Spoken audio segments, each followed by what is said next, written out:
Yeah, fighters, what's going on, everybody? So, you might have noticed a little bit of a new look, a new angle here.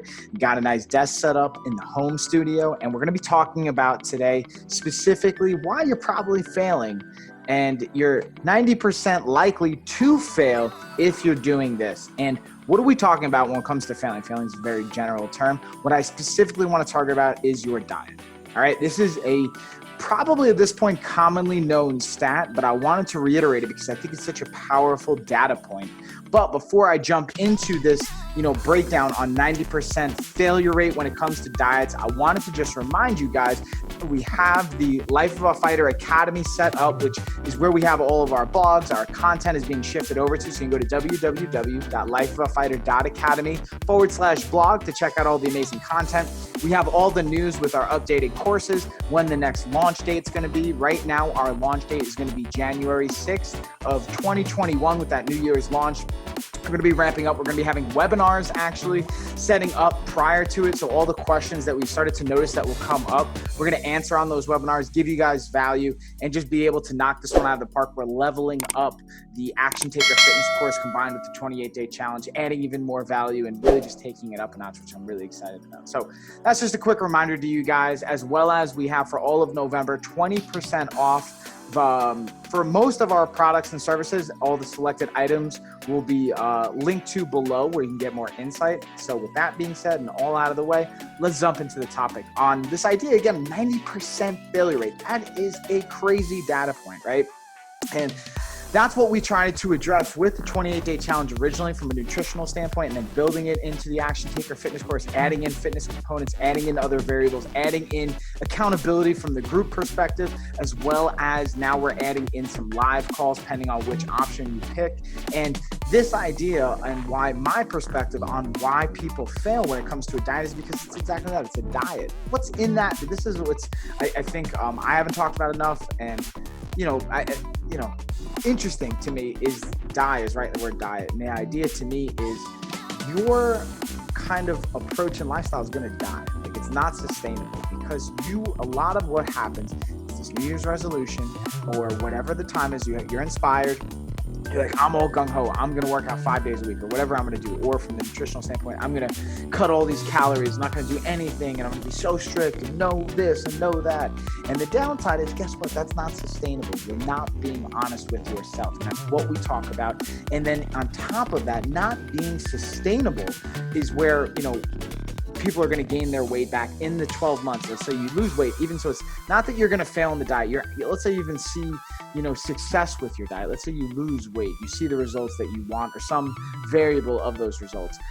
Within those first 12 months, 90 to 95% of people are gaining that weight back and then some with interest. So that's why I'm talking about if you're not doing it, in a sustainable way, you're going to fail. And that's what data is showing us time and time again. Yet every year, millions of us show up to want to just try and get after it. And I appreciate the effort, but I wanted to give you guys a little bit more resources when it comes to that, understanding on why you're probably failing and why I've failed in the past and why my clients have failed and coaches that we worked with and their clients have failed and how we've learned from that. And the idea, again, sustainability. So let's give a couple examples, 3 main ones here. And we even talk about this even more so in the course and in the challenges that we put together.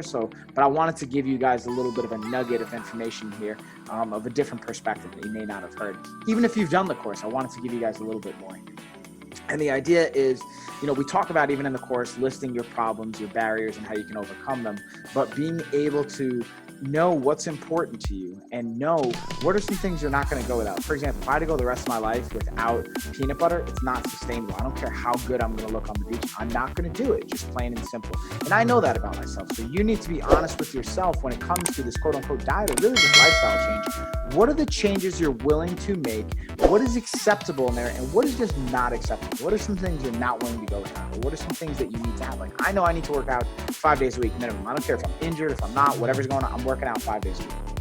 When it comes to nutrition, I love peanut butter, and there's certain food choices that I really like to make sure that I have incorporated. So I wanted to just share that little bit of insight into, first and foremost, understand What are the things you need to have? Now, okay, you understand I'm willing to go with this, I'm willing to go with that. Now, let's talk about even the mini failures along the way. Everyone's going to fail along the way. If you do something long enough, you're going to fail. So know that failure is a part of it. The first time we hit failure, most of the time it's discouraging, and that's where it builds into what is commonly referred to, and I've heard in other kind of circles here, that concept of being able to fall all in or all out, or this addict mindset of like, I need to do this or I'm not doing it whatsoever, and I'm going to go and party over here. Meaning, I was talking to somebody about this, actually a client of mine the other day. I'm not going to start with my nutrition, getting serious, until after Thanksgiving or after the holidays, because I don't want to miss out. I don't want to feel like I'm missing on any choices. And then Mike obviously followed. Why do you feel that way, right? And I think an interesting point we got to is, in what we try and incorporate here, is less on taking things out of our nutritional protocol and changes in habits and just adding things to. So for example, we're not going to take out, like, pumpkin pie is one of my favorite holiday things around the fall season, holidays and things like that. So I'm not going to say I'm taking pumpkin pie completely out of the equation. What I'm going to do is I'm going to add something when I have that pumpkin pie that's going to benefit me and still allow me to enjoy that pumpkin pie. For example, I'm going to add a almond milk with peanut butter from Quest Nutrition, a scoop of powder, and mix up that protein shake to have it with my pumpkin pie. It's actually a delicious consistency. The additional protein is going to help slow down the digestion and absorption of sugar in my body, which will have a positive impact on the insulin spike thereafter, making me feel fuller, so having a good impact on our ghrelin and leptin levels, which is our hunger and satiety hormones and cues, and being able to say, hey, I got to have my pie, eat it, enjoy it, but I didn't overconsume and find myself eating an entire pie and then going off the rails for 2 weeks afterwards. And that's what mostly happens in the holidays, right? You not only go to a party and have one bite of something, but you're like, you know what, I already had a bite. I'm off my diet tonight. I'm going to get back to it tomorrow. And you just shovel things down your mouth. And the downside is, even if you are getting back to it tomorrow, the amount of calories you can consume in that window of time, whatever you just did, are going to be more than the choices you're going to balance out the day after. So finding sustainable choices. Hey, 1 or 2 bites is going to be something you can deal with in that 24 to 48 hour window. But being able to just wolf down a bunch of food in a 20-minute window, how much food can you eat? I can eat thousands of calories in 20 to 30 minutes. So imagine how much work you'd have to put in to make up for that. And that's a really hard catch-up game. And then it gets psychologically discouraging, and there's all these other variables. So I don't want to go too far into the weeds here, but I wanted to add value to give you guys something as far as, like, I talk about these 3 ideas. First is being able to understand what are the choices you need to have, what are the things you don't want to not have in your life, and it's important to you. 2, understand you're going to fail, and that's okay. And it's not just being able to say, I faced failure, I made a choice that maybe wasn't in line with what I wanted to, but after that, I'm able to adapt and move forward and not let that carry into what I'm doing next.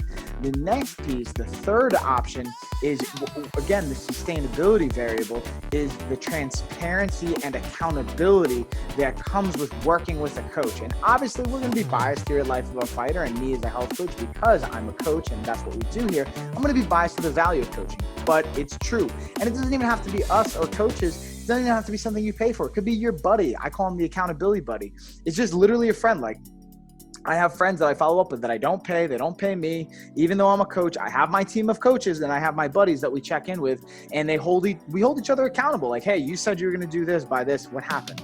And it's not judgment. It's assessing and understanding and empowering and encouraging to make the choices in a sustainable way, because you have that person in your life for the foreseeable future. So again, to recap those 3 things: 1, be honest with the choices that are important to you that you don't want to go with them.